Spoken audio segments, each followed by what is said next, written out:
উত্তম কুমার নিয়ে অনেকগুলো এপিসোড তো পরপর করছি শতবর্ষের জন্য।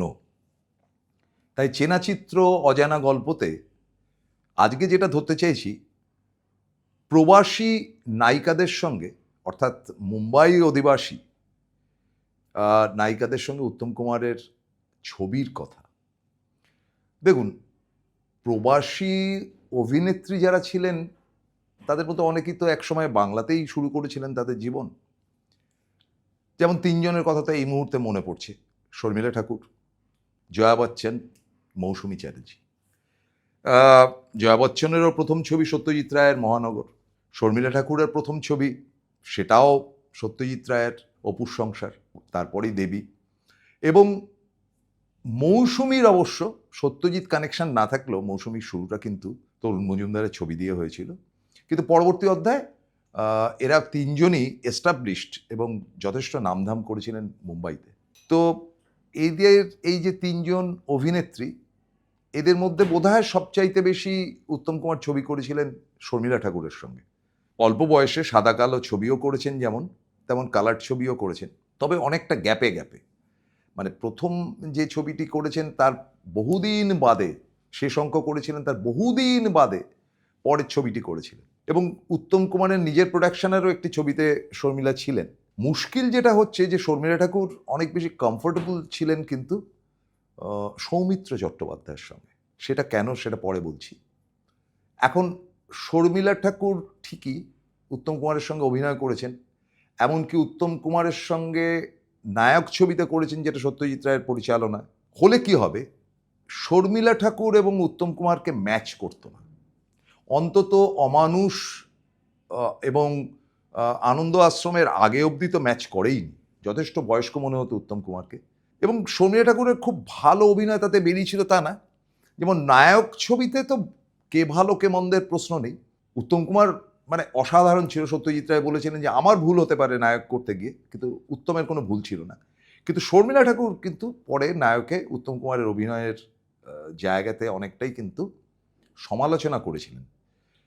এবং শর্মিলার জীবন কাহিনী যখন তিনি বলতে বসেছিলেন এবং কিভাবে তিনি ছবি করেছেন বা কি বৃত্তান্ত, তাতে তিনি একজন অভিনেতার কথাই বারবার তার মুখে উঠে এসছে, সেটা সৌমিত্র চট্টোপাধ্যায়। এবং ব্যক্তিগতভাবে সৌমিত্রর অত্যন্ত ঘনিষ্ঠ অভিনেত্রী ছিলেন শর্মিলা।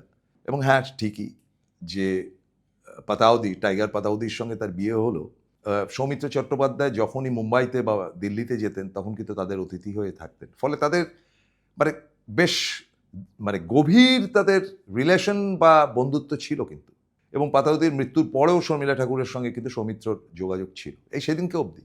এবং সৌমিত্র মৃত্যুর পর শর্মিলা ঠাকুর কিন্তু অনেকটাই বলেছেন, যেটা উত্তম কুমারের মৃত্যুর পর শর্মিলা বলেছিলেন বটে, কিন্তু জাস্ট কিছু কথা বলতে হয়, সেইটুকুই কথা। এবারে ব্যাপার হলো যে উত্তম কুমার শর্মিলা ঠিক তথাকথিত জুটি না হলো, অমানুষ এবং আনন্দ আশ্রম যখন করলেন শক্তি সামন্তের খুব ফেভারিট আর্টিস্ট ছিলেন শর্মিলা, তখন উত্তম কুমারের সঙ্গে তিনি অভিনয় করেছেন ঠিকই। সেটা ঠিক একটা ওই হিন্দি বাংলা মিক্সড একটু মুম্বাই কালচারের জন্য ছবি খেয়ে গেছে, যেটাকে বলে না, ছবিটা খেয়ে গিয়েছিল এই অবধি।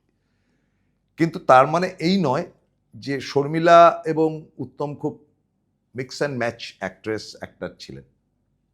এটা শর্মিলার বক্তব্য। উত্তমের কতটা ভালো লেগেছে তার কোনো জায়গায় কিন্তু লেখা নেই। আজকের অনুষ্ঠানটা খানিকটা নেগেটিভ। এরপরে চলে আসি তনুজার সঙ্গে। তনুজার প্রথম বাংলা ছবি বোধহয় সম্ভবত প্রজাপতি, তারপরে তিনি দেয়া নেয়া করেছিলেন উত্তমের সঙ্গে, একদম ম্যাচ করেনি। দুজনের বয়সের ফারাক তো ছিলই। তখন তনুজা খুব একটা ভালো বাংলা বলতেও পারতেন না, ডাবিং হয়েছিল দেয়া নেয়া। তারও বহুদিন বাদে যেটা করেছিলেন সেটা দারুণ হিট করেছিল, সুপার ডুপার হিট। এবং সেটা তো আপনারা অনেকেই দেখেছেন এবং তার জন্য উত্তম কুমার পুরস্কৃত হয়েছিলেন, সেটা অ্যান্টনি ফিরিঙ্গি। খুবই ভালো অভিনয় করেছিলেন দুজন। এবং তারপরে তো আমার মেমোরিতে রয়েছে এক বোধহয় রাজকুমারী বলে একটি ছবি হয়েছিল, ছবিটা ফ্লপ করেছিল সামহাউ। তাতে তনুজা এবং উত্তম কুমার একসাথে অভিনয় করেছিলেন।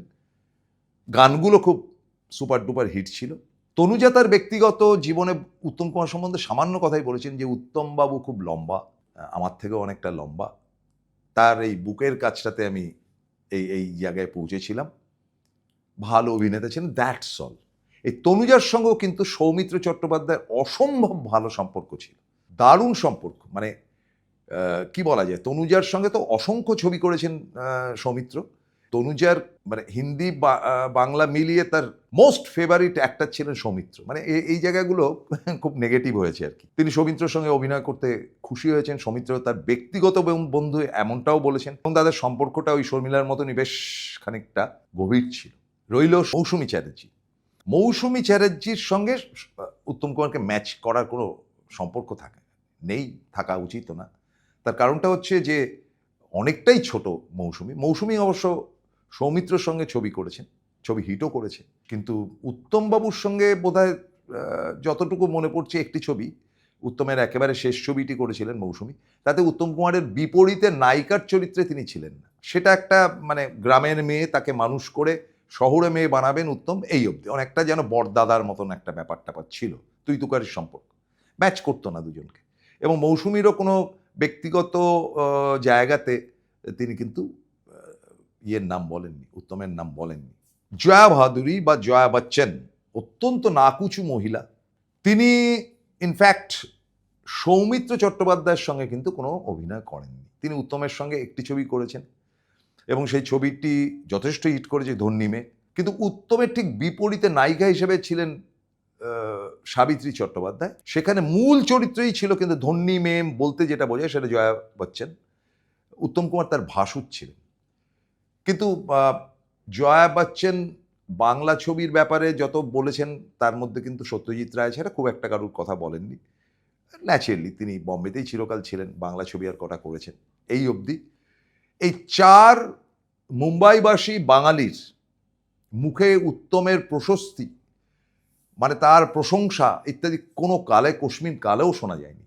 এবার উল্টো ঘটনা যেটা হয়েছিল সেটা হচ্ছে যে 3-4 জন অবাঙালি নায়িকার সঙ্গে তিনি অভিনয় করেছেন।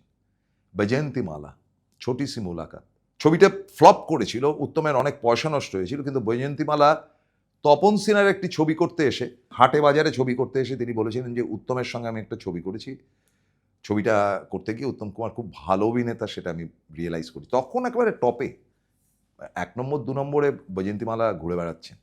ওই একটি কথাই তার কাছে শোনা গিয়েছে, প্রশংসা শোনা গিয়েছিল। আরেকটি হিন্দি ছবি, হিন্দি বাংলার কম্বিনেশনে সুলক্ষণা পণ্ডিত করেছিলেন উত্তমের সঙ্গে, একদমই ম্যাচ করেনি, ছবিটাও জঘন্যতম ছিল। কিন্তু সুলক্ষণা পণ্ডিত বাংলা খানিকটা বুঝতেন। তিনি কিন্তু বলেছিলেন যে উত্তমবাবুর সঙ্গে ছবি করে আমার খুব ভালো লেগেছে। মানে অবাঙালি এই 2 নায়িকা, এবং তারপরে বিদ্যা সিনহার সঙ্গে একটি ছবি করেছিলেন, সেটা গুলজারের একটি ছবি। বিদ্যা সিনহাও কিন্তু খুব প্রশংসা করেছিলেন উত্তমের। কিন্তু এই 3 জনের কারুর সঙ্গেই, বৈজয়ন্তীমালা, আপনার বিদ্যা সিনহা বলুন বা বলুন, এদের কারুর সঙ্গে উত্তমের কিন্তু খুব একটা মিলমিশ হয়নি, মানে সুলক্ষণা পণ্ডিত শুদ্ধ ওই ছবি করেছেন, দ্যাটস অল। তাহলে যেটা দেখা যাচ্ছে যে মুম্বাই অধিবাসী বাঙালি নায়িকা এবং অবাঙালি নায়িকাদের সঙ্গে উত্তম কুমার অনেকগুলো ছবি করলো, তাদের পছন্দের তালিকায় কিন্তু আনফর্চুনেটলি উত্তম কুমার কোনোদিন ছিলেন না। এটা খুব অদ্ভুত ব্যাপার। বরং উত্তমকে চিরকালই থাকতে হয়েছিল সুচিত্রা, সুপ্রিয়া, সাবিত্রী, অঞ্জনা ভৌমিক, বাংলার যারা নায়িকা, অপর্ণা সেন, এদেরকে নিয়ে তারা চুটিয়ে অভিনয় করেছেন উত্তম কুমারের সঙ্গে। কিন্তু মুম্বাই অধিবাসী বাঙালি অভিনেত্রী তারাও খুশি হননি। উত্তমের কি রিয়াকশন সেটা তো আর জানা যায়নি। তবে ওই শেষ পর্যন্ত মুম্বাইকার বাঙালি অভিনেত্রীরা উত্তমের পক্ষে খুব একটা কিন্তু সুখকর অভিনেত্রী হিসেবে ছিলেন না। শেষ করছি, আবার পরে উত্তমের আরেকটা এপিসোড।